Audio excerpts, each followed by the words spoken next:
아이들을 양육할 때에 아이들이 잘못할 수가 있습니다. 그러면 그 잘못했을 때에 아빠와 엄마가 누가 야단을 치는 거예요. 이제 혼을 내는 겁니다. 잘못됐다고. 그래서 그게 잘못됐음을 정확하게 알려주고 이제 따끔하게 혼을 내는 거지요. 그러면 또 다른 부모가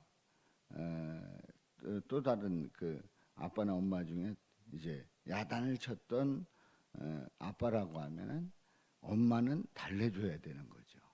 달래줘야 돼요. 그러니까 둘 다 야단을 치게 되면 이 아이의 그 마음은 어디 둘 데가 없고 그리고 피할 길이 없고 그리고 견뎌내기가 어려워지는 겁니다. 그러니까 한쪽에서는 야단치고 한쪽은 위로하고 그래서 야단치고 위로하는 가운데 그 마음을 만져줄 때에 이제 균형을 잡게 되죠. 내가 이런 잘못을 했는데 이런 잘못을 우리 부모님이 용납해 주시는구나 이런 마음을 갖게 되는 거죠. 우리가 하나님 앞에서 믿음으로 나갈 때에 우리 하나님은 심판하시는 하나님 또 책망하시는 하나님이라고 생각할 때가 많이 있습니다. 그런데 과연 그런지 오늘 이 본문 말씀에서 함께 은혜를 나누고자 합니다. 이제 3절에 보면은 하나님에 대한 그런 그 고백을 하고 있는데요. 찬송하리로다. 그는 우리 주 예수 그리스도의 하나님이시요 자비의 아버지시요 위로의 하나님이시며, 하나님에 대한 그 개념을 말씀하고 있는데요. 예수 그리스도의 하나님, 자비의 아버지, 모든 위로의 하나님이시다. 그래서 4절에 보면은 모든 환난 중에서 우리를 위로하사 우리로 하여금 하나님께 받는 위로로서 모든 환난 중에 있는 자들을 능히 위로하게 하시는 이시로다. 위로의 하나님이심을 말씀하고 있습니다. 그래서 5절에 있는 말씀에 그리스도의 고난이 우리에게 넘친 것 같이 우리가 받는 위로도 그리스도로 말미암아 넘치는도다. 그리스도의 고난이 우리에게 넘쳤다고 하는 그 말씀은 어떤 말씀일까요? 예수님을 믿고 고백하며 따를 때에 예수님을 믿었는데 예수님을 믿음으로 말미암아 일어나는 여러 가지 일들이 있는 거예요.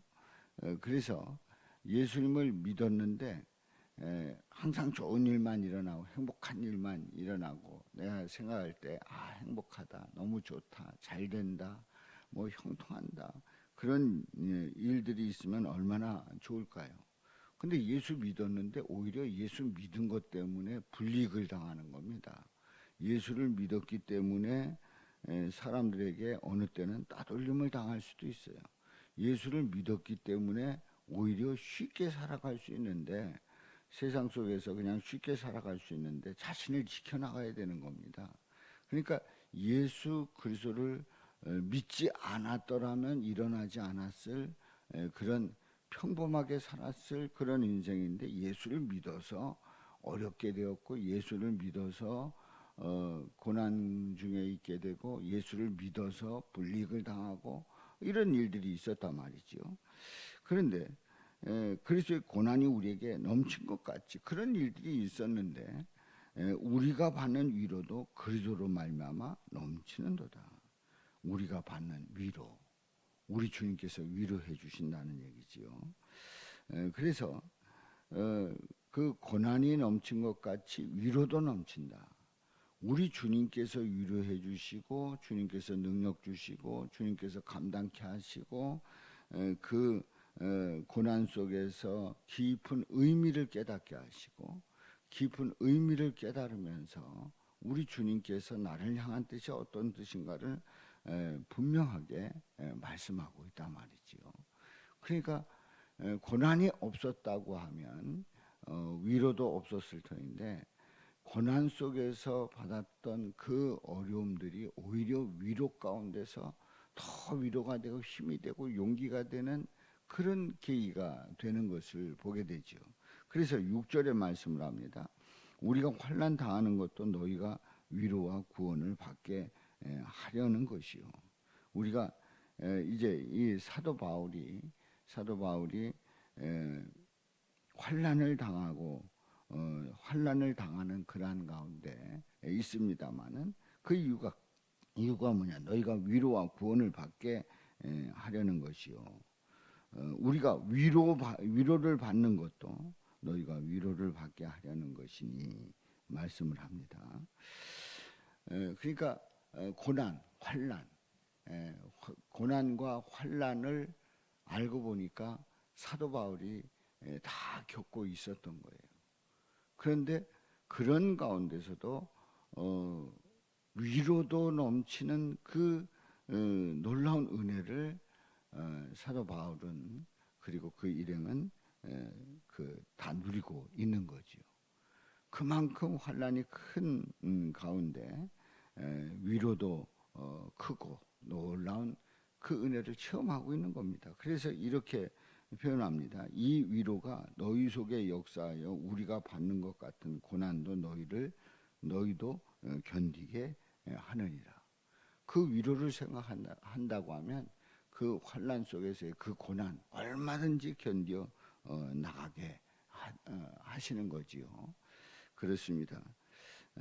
우리는 우리가 믿음 생활을 함으로써 환난과 고난을 겪게 되고 그 어려움 속에 있을 때 그것만 있는 것뿐만 아니라 우리 주님의 위로가 이렇게 크고 놀랍다는 것을 다시 한번 오늘 이 말씀을 통해서 확인하게 됩니다. 그래서 우리는 예수님을 바라보며 예수님이 나의 구주 나의 하나님이시고 나를 위해서 십자가에서 희생하신 우리 예수님, 그 예수님을 붙들고 나가는 일이 얼마나 감사한 일인지 이제 7절에서 말씀을 합니다. 너희를 위한 우리의 소망이 견고함은 이제 고린도 교회를 향해서 사도 바울은 우리의 소망이 견고하다. 그 소망이 흔들림이 없다. 그 이유가 뭐냐? 너희가 고난에 참여하는 자가 된 것 같이 위로에도 그러할 줄을 압니다. 고난에 참여하는 자가 되었다고 하면 주님께서 주시는 그 위로도 받을 수 있다는 거지요. 그렇습니다. 사도 바울이 이렇게 이제 편지를 통해서 바로 고난에 참여하지만 위로도 참여한다고 하는 사실을 고백하면서 바로 우리 예수님께서는 환난 가운데 있지만 그 위로는 더 크고 놀랍다, 더 귀하다, 더 복되다. 이것을 이제 사도 바울은 강조를 하고 있는 겁니다. 그렇습니다. 우리가 믿음 생활을 하면서 예수 믿어서 뭐가 있느냐, 또 뭐 예수 믿어서 왜 이렇게 어려우냐, 예수 믿어서 주님을 바라보고 나가는데 이렇게 핍박이 심한가, 예수 믿었기 때문에 감옥을 간 사람이 있고 예수 믿었기 때문에 다니던 직장에서 해고당하는 경우도 있고 예수 믿었기 때문에 그 친구들을 잃어버리는 경우가 있을 수 있어요.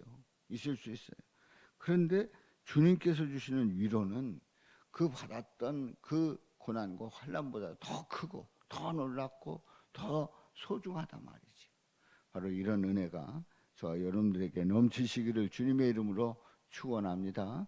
우리 주님께서 나를 붙들어 주시고 또한 우리를 통해서 이루시는 그 일들이 이렇게 크고 놀랍다는 사실을 고백하면서 오늘도 주님의 위로 가운데 거하시기를 주님의